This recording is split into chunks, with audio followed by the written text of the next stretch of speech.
Hey everybody, I'm DeoGenZ. Welcome to Let's Play PokePark Wii, Pikachu's Adventure. In the last episode, we were busy making new friends in the Cavern Zone, going over the fact that this game seems like a compilation of Poke mini-games that would be better suited for a Mario Party-esque title. And also stating that battles are way too easy. Way too easy. It's very much a shame. The animations are so good, and this really does give some good perspective on what it's like to be at least a Pikachu. And whoa, a trio. Going crazy there, popping in and out of the holes, whack-a-mole. But still, it is limited in some ways. So in this episode, we are going to find the missing rail. I think I mentioned it earlier. Yeah, I think I mentioned it in the last episode, and it's funny because I might have been thinking of my file, and what is wrong with my Wii Remote? My Wii Remote has been on the fritz lately. Every so often it will just disconnect from the Wii. I don't know why it unsyncs itself, but hey, oh well. Let's make friends with Bonsly, or Bonsly. I don't know if it's Bonsly or Bonsly. I've heard it said both ways. Bonsly is actually one of my favorite Pokemon of the 4th gen. Specifically because in Gale of Darkness, though, that was when I actually fell in love with Bonsly and really desired him. I guess it was because it was just the first leaked Pokemon. But it's funny because I didn't feel that way about the 5th gen. I didn't really think the 5th gen were as exciting as the leaked 4th gen Pokemon for some reason. I don't know why. Oh, but there he is. Bonsly, found you. Finding green shrubbery in a dark blue cave, that's pretty easy. Even if it's just 3 baubles on his head. Sudowoodo! But I remember that during the time of Gale of Darkness, and also that was simultaneous with Emerald on the GBA cartridge.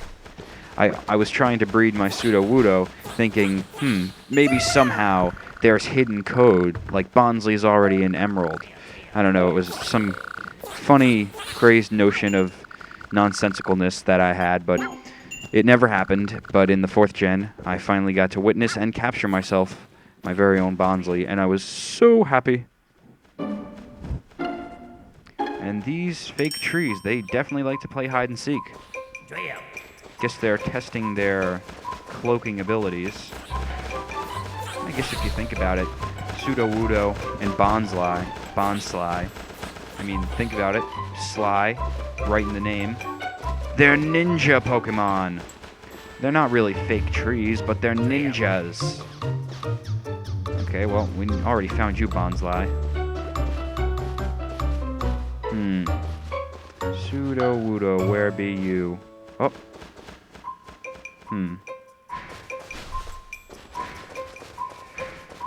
If I were a fake tree, where would I be? I wouldn't be that way. Okay. Ah, there I am. Haha! I would be hiding by planks, trying to blend in like wood, even though you're a rock-type Pokemon. That always perplexed me in the first part of my Pokemon adventures when I was just starting out as a trainer in Pokemon Crystal. I didn't think that Sudowoodo was a rock-type Pokemon. And when I found out later, after capturing it and viewing it on the Pokedex, I was like, what? This can't be. My game must be corrupt. It's so funny, those days of conspiracies, of hacks and glitches and things of that nature. Back in the day when I was just first discovering the internet and discovering cool things that others had found in old cartridges, like Glitch City in red, blue, and yellow. I believe it was in yellow too, right? Yeah, I think it was. The Safari's own glitch that led to Glitch City. And reading things like that on websites and how to change your gender in Pokemon Crystal, all by doing things like shutting off your game before you were supposed to. You know how it always gives the warning in the RPG series, don't shut off while saving, otherwise your data will become lost or corrupt.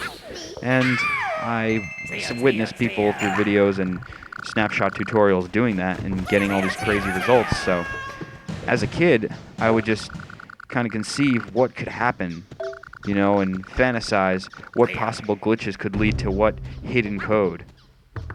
It's funny, it was like a mini obsession of mine, even though it really didn't lead anywhere, and I never found any useful exploits, really. I think that the coolest things that I mapped out as far as glitches go would be Glitch City. But it's been mapped out by many others in the past, and all with different results, so who knows? Could be unique coding of each cartridge. When you think about it, life comes down to binary, but I'll leave the binary discussion for a Pokemon Rumble video, because this is PokePark Wii, where interesting things happen all the time. And do you know where the rail is? I guess I like to save those out there discussions for Pokemon Rumble, where I can just ramble on without having to worry what's going on the screen. On this game, I actually have to focus a little, especially when playing Chase. It's my weakest mini-game of the PokePark adventure. Arrgh. And I guess we're going to have to shock Mawile. Otherwise, we can't get past its head jaws. Mawile's another Pokemon that really stuck out with me when I first saw it in Sapphire version. Did I see it in Sapphire version? I can't remember. I think I saw it in Sapphire, but it wasn't in the cave where you meet Steven. I think another trainer had it. But I thought it was one of the coolest Pokemon. It's got like a split vanilla bean on its head with teeth. Evil vanilla bean head. Very cool Pokemon nonetheless. For some reason, I don't know why, but the third generation seems to get very little love from the Pokemon community overall. I'm not sure what the reason is. But on the other hand, you have other memes coming from the third generation, like Mudkips.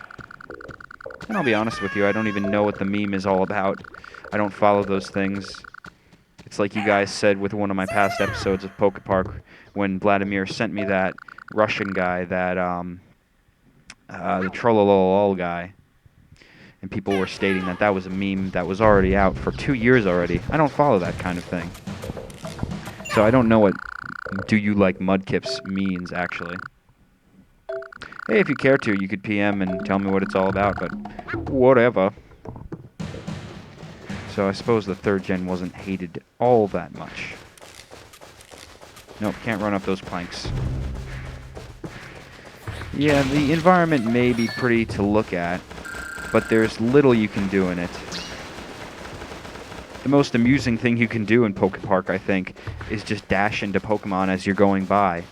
Smaller Pokemon, even big Pokemon, just to see their reaction. For example, Primeape, back in the Icicle Zone, or the Iceberg Zone, it was called? Yeah, the Iceberg Zone, that's what it was. And you, Boneberry Protector, will you let us through? We need to get that rail. No way. Oh, so you're going to be a dick about it. I think we're going to have to take this outside. That's right, let's battle. Come on, bitch. I'm going to nap your berries. Not nap, but nab. You got nothing. You may be a ground type. But I cannot hit you with my tail of iron. Skull bashes do much better. Much more effective. Alright, you are annoying because you're in a corner. Get out of there. I like the Matrix style. Whoa, epic fallback. Whoa, you're good. You can touch my berries. Yeah, you better believe it. Our battling skills will yield us that rail track.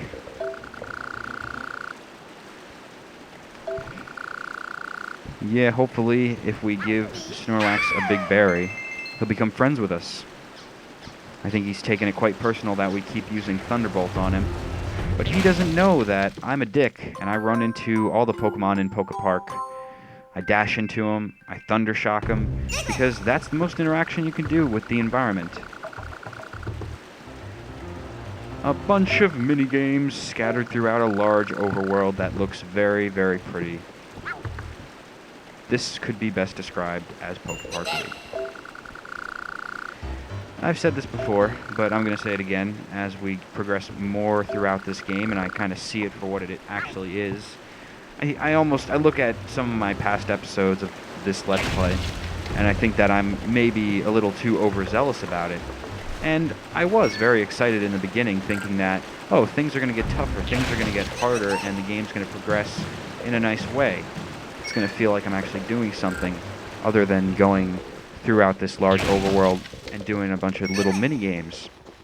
But that's not the case. And this game, really, it can be beat in one afternoon.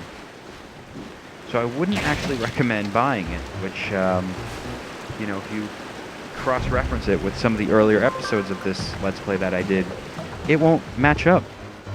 I was very overhyped, and, you know, I still have that love. I still have that love for this game. It's still a very gorgeous-looking game on Wii. I mean, it's, you know, it's not top graphics like Super Mario Galaxy 2 or Metroid Other M, but it's got its own unique style, and I do adore seeing the Pokemon interact in their own world. I almost wish that instead of Pikachu, since I'm only going to control one character anyway, I wish it was that guy from Pokemon Snap. I don't know why, but his name is escaping me for some reason at the time. But I wish it was a Pokemon Snap game and they would just let me walk through the environment and naturally take pictures of Pokemon.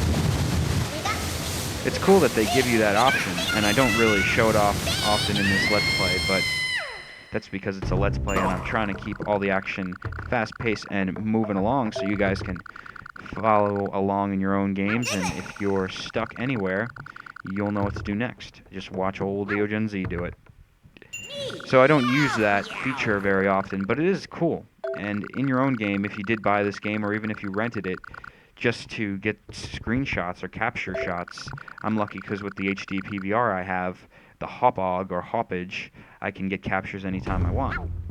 But it's pretty cool. They let you take pictures by pointing the Wii remote at the screen. However, it is kind of wonky in some way because if you're close to a Pokemon, it will only re-fixate the camera. It will put the camera right behind Pikachu, even if it's already there. And 2 new friends to make. Awesome. Let's go make those friends. Now that the hot springs have returned, new Pokemon will flood the cavern zone. Get it? Flood. Hot springs. Shitty puns. Anyway, that was funs. Time to talk to Raichu and make friends with our evolved self that we'll never see because Pikachu doesn't evolve. Not if he's the main character of any game. But if he's on the sidebar, sure. It's kind of amusing how Pikachu has an evolution. It's weird, I don't think they knew that Pikachu was going to be... Or maybe they did, I'm not sure how Pikachu became such an icon. Out of all the Pokemon to pick, you know, you have the starter Pokemon, but... I don't know. I was not really swept up in the culture craze of Pokemon back in the day. I was just more into the card collecting and the anime series when it was just starting off. It was really exciting shit. Very exciting time to be a kid, but I didn't follow the culture phenomenon. I didn't analyze like I do now. Let's see if we could find Phanpy before the end of this episode, because we're coming up on the time limit. Would be really great if I could, but wait. I'm in his berry garden. I don't want to be there.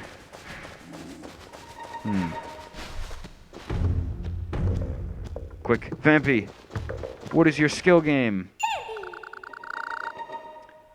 Do they make you hungry? I don't know, you should talk to that Marowak. He's got berries. Okay, alright, so when we leave the zone and re-enter, we can give Phanpy a berry. I may do that, I may not, but that's how you get Phanpy to be your friend.